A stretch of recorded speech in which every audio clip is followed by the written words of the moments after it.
mempersembahkan serial Sandiwara Radio Borobudur.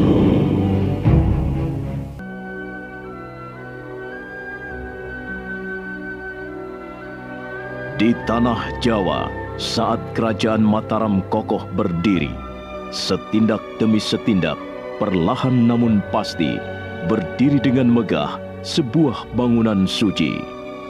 Borobudur. Diangkat dalam serial Sandiwara Radio dalam kisah Pupusnya Keangkara Murkaan. Naskah karya Edi Dosa, ide cerita M. Satria Pinandita, dengan para pelaku Petrus Urspon sebagai Gunadarma, Lis Mardiana sebagai Biung Sinom, Teti sebagai Nilat Paladala, Edi Dosa sebagai Rakai Pikatan, Pripanggi sebagai Samirana, Idris Apandi sebagai Busudandai, Desi Indah sebagai Tejah Melati, Insan sebagai Telik Sandi, dibantu oleh Guritno, Ari, Lanti, Dewi Ayu, Elias Gibel, Wiwi, dan sederet bintang sandiwara radio lainnya. Pembawa cerita Asdi Suhastra, sutradara Edi Dosa.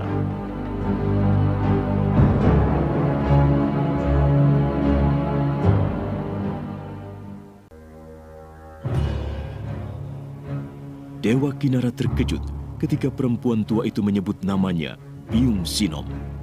Karena belum percaya, pangeran muda itu kembali mengulang pertanyaannya. Dan saat perempuan tua itu untuk yang kedua kalinya mengaku bernama Biung Sinom, dia mulai dikerayangi rasa takut, kakinya gemetar, dan wajahnya menjadi pucat. Oh, benar kamu Biung Sinom? Memang aku Biung Sinom. Maksudmu perempuan jahat itu yang membuat kerusuhan, yang membunuh para pekerja gamelan? Ya, itulah aku. Kenapa? Oh, tidak, aku... Oh, takut sama Biung Sinom? Aku tidak membencimu, Biung Sinom. Jangan bunuh aku. Jangan sakiti aku. Jangan takut, pangeran muda. Biung Sinom hanya akan berbuat jahat pada orang-orang yang bodoh. Aku tidak bodoh. Aku bisa membaca kitab Weda sampai tamat. Orang-orang yang berjuang mendirikan Kamulan. Aku tidak suka Kamulan. Hancurkan saja, robohkan. Orang-orang yang sombong. Aku tidak sombong. Lokapala yang sombong. Lokapala siapa? Saudara tiriku, putra mahkota. Bunuh saja dia. Rupanya kamu punya masalah dengan saudara tirimu itu. Dia sombong sekali. Mentang-mentang putra mahkota, kami sering bertengkar. Tapi Ayahanda Maharaja bersikap pilih kasih. Dia selalu membela Lokapala. Apa kamu mau membunuh aku, Biung Sinom? Oh, tidak. Jangan cemas. Aku bahkan ingin menjadi temanmu. Menjadi temanmu? Ya. Kurasa kita cocok berteman. Dan sebagai teman, kita harus saling percaya. Tidak boleh ada yang curiga atau merasa takut. Bagaimana? Mau tidak kau menjadi teman Biung Sinom? Tapi benar kamu tidak akan menyakiti aku? Kita tidak boleh menyakiti atau melukai siapapun yang sudah menjadi teman kita. Bagaimana? Bagaimana ya? Baiklah, aku mau jadi temanmu, Biung Sinom. Bagus. Ayolah salaman. Ya, begitu. Sekarang karena sudah menjadi teman, kita tidak boleh saling membenci, tidak boleh curiga, tidak boleh mengkhianati teman sendiri. Harus jujur dan terbuka. Aku senang, Biung Sinom. Rupanya kamu tidak jahat seperti yang diceritakan orang-orang. Mereka itu orang-orang itu yang jahat sama aku. Aku benci orang-orang jahat, orang-orang yang tidak adil dan suka mengatur. Aku lebih senang hidup bebas. Sama, aku juga senang bebas. Dewa Kinara, kamu mau menceritakan pada temanmu, maksudku padaku, mengapa kau pergi dari istana sampai sejauh ini? Tadi sudah kukatakan bahwa saudara tiriku, dia Lokapala namanya, sombong sekali. Semua ini gara-gara dia.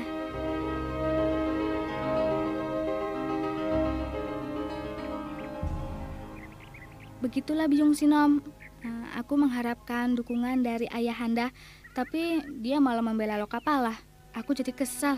Oh, memang benar kata ibumu. Kata Bu Sudandai dan teman-temannya itu. Kamu yang seharusnya menjadi putra mahkota.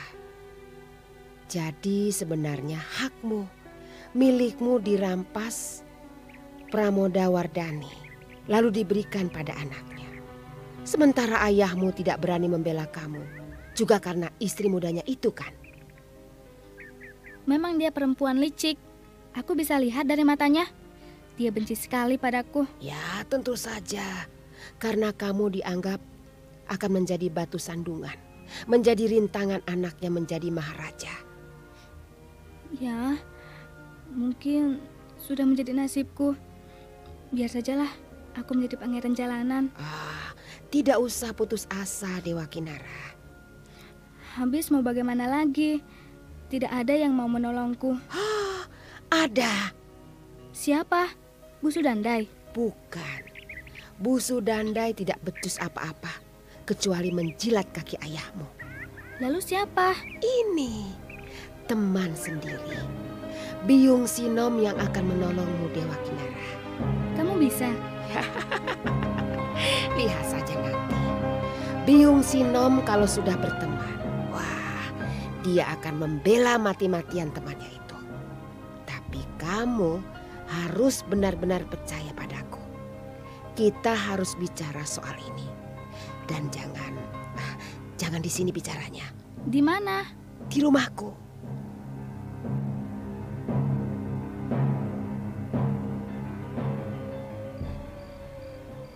Wah, seram sekali rumahmu Biyung Sinom. Lampunya remang-remang, tempatnya sepi, kotor, pengap. Kamu kerasan tinggal di sini? Wah, kalau sudah rumah sendiri ya kerasan-kerasan saja. Kamu tinggal sama siapa di sini? Sendiri. Sendiri? Ya. Wah, tambah serem. Apa kamu tidak takut? Takut sama siapa? Di sini tidak ada hantunya ya? Biasanya tempat seperti ini banyak hantunya. Ada 1-2. Tapi justru mereka yang takut sama Biyung Sinom. Ketawamu juga serem Biyung Sinom. Ini ruangan tidurmu? Bukan.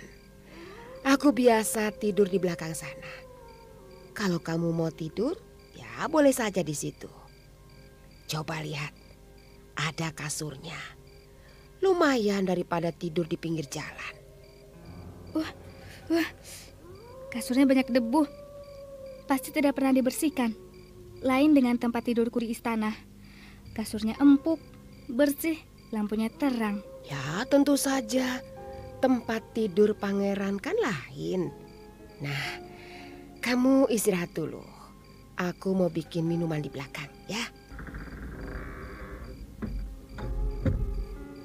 Wah, payah ruangan ini. Tidak ada jendela. Dindingnya tebal dan kusam. Lantainya berdebu. Biyung Sinom, perempuan tua yang aneh. Seumur hidup, baru kali ini aku ketemu sama orang seperti dia. Hah? Mana mungkin aku tidur di tempat seperti ini? Wah, mestinya tadi aku pulang saja. Tidak usah pergi ke tempat-tempat seperti ini. Apa Biyung Sinom bisa dipercaya omongannya? Apa benar dia tidak jahat? Tapi aku harus percaya. Tidak boleh punya prasangka buruk. Karena dia sudah menjadi temanku. Mana orang itu? Kok lama bikin minumannya? Loh, kok pintunya dikunci dari luar? Wah, Biong Sinom! Kamu di mana? Kok lama sekali? Biong Sinom! Jangan bergurau. Kita masih berteman, bukan? Cepat kemari. Aku haus. Kok dia tidak menyaut sama sekali? Wah, celaka. Aku bisa kena tipu. Biong Sinom, buka pintunya. Aku mau keluar. Aku tidak jadi tidur di sini. Buka pintunya. Aku mau pulang. Buka pintunya, Biong Sinom. Aku mau pulang.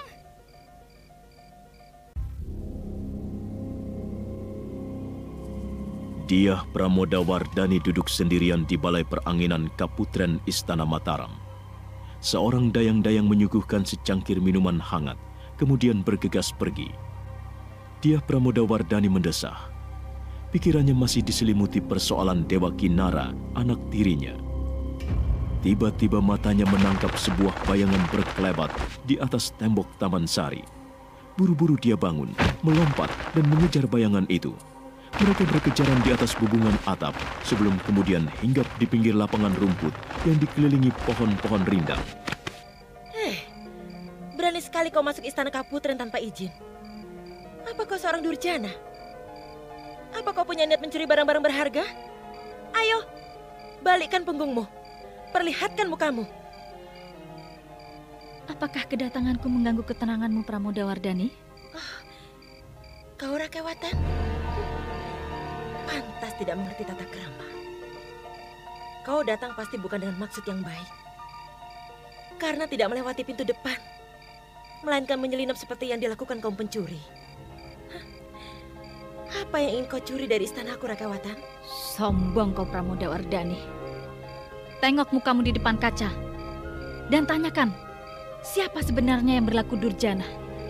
Rakewatan atau kamu sendiri? Apa yang telah kuambil dari tanganmu, Rakewatan? Apa kamu mempunyai sesuatu yang cukup berharga yang pantas kita perebutkan? Aku tahu watak putri bangsawan Sailendra. Keterlaluan. Masa kamu tidak menyadari bahwa kamu telah merampas suami orang? Kamu salah. Tidak seperti itu jalan ceritanya. Kamu bermaksud menyangkal? Untuk apa?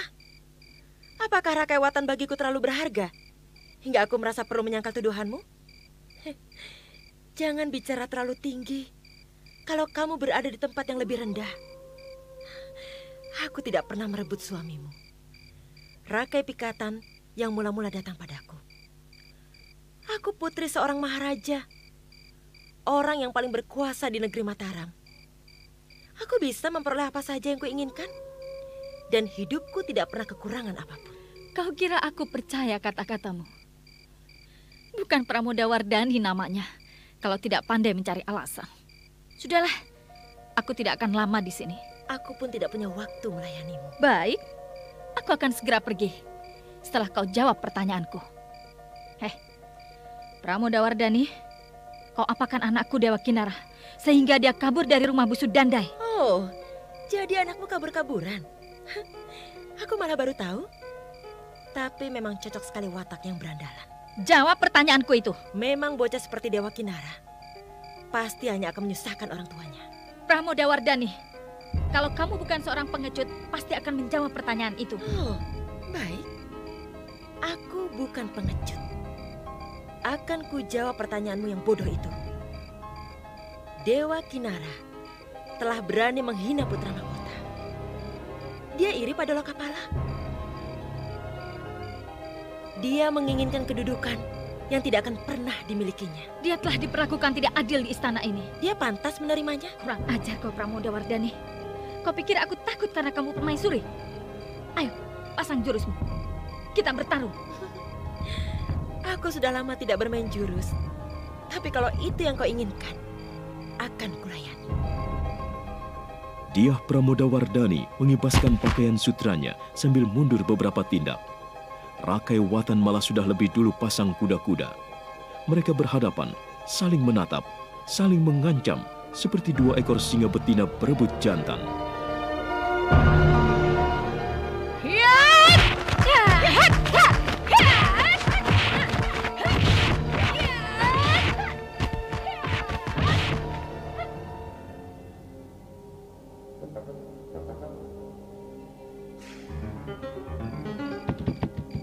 Buka pintunya, Byung Sinom. Aku takut sendirian di sini. Byung Sinom, buka pintunya. Byung Sinom, buka pintunya. Diam kamu. Jangan berisik. Byung Sinom, kamu masih di sini ya? Kukira kamu sudah pergi. Aku memang mau pergi. Pergi kemana? Bukan urusanmu. Pengen tahu saja. Lalu aku bagaimana? Kamu tidur saja di situ. Tidak. Aku tidak bisa tidur di sini. Sekali-sekali tidur di tempat kotor tidak apa-apa. Tambah pengalaman. Makanya jadi orang jangan suka hidup bermanja-manja. Sekarang kamu baru tahu rasa. Buka pintunya, Byung Sinom. Aku mau pulang saja. Nanti Bu Sudandai mencariku. Biar saja mencarimu. Mana mungkin ketemu. Pokoknya kamu aman di sini. Tidak ada yang tahu. Kamu bisa tinggal di sini sesukamu. Tidak, Byung Sinom. Aku tidak mau di sini. Aku mau pulang. Nangis. Pangeran kok nangis? Tidak pantas. Aku tidak mau di sini. Aku mau pulang. Sudah diam. Mau diam tidak?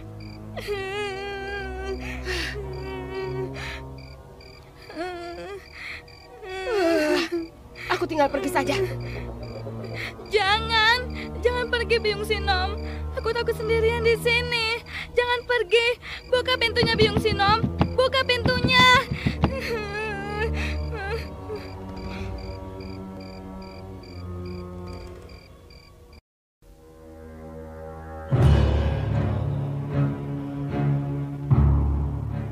Walaupun meraung-raung sambil menggedor pintu sekencang-kencangnya, tapi Byung Sinom tidak menggubris.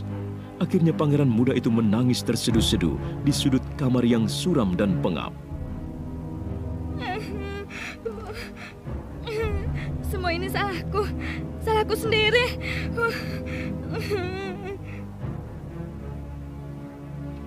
Nah, bagaimana kisah selanjutnya? Saudara pendengar, untuk mengetahui jawabannya, ikutilah terus serial Sandiwara Radio ini. Borobudur. Sampai jumpa.